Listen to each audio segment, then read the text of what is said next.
But if you buy an ATX3 power supply, you can go for a lower end power supply. Lower wattage. Lower wattage. Lower wattage. Yeah, so the idea is there actually is in the spec we call out like a recommended levels. Now, it doesn't cover every level, but there actually is a table in there. And the whole reason for the table is to show that, we recommend, this is the size GPU, this is your power, your CPU, this is your rest of platform, this is what you get for the total system power. So like I said, a 300 watt GPU pairs really nice with a 750 watt power supply. If you wanted to cover the same peak events that can happen with next generation graphics cards, you would need at least 1100 watt power supply to handle those spikes.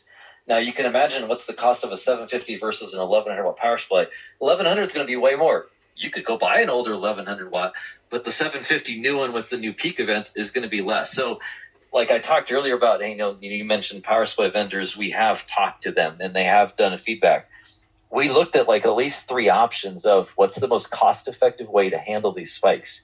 Do we just oversize the power supply and the peak events less?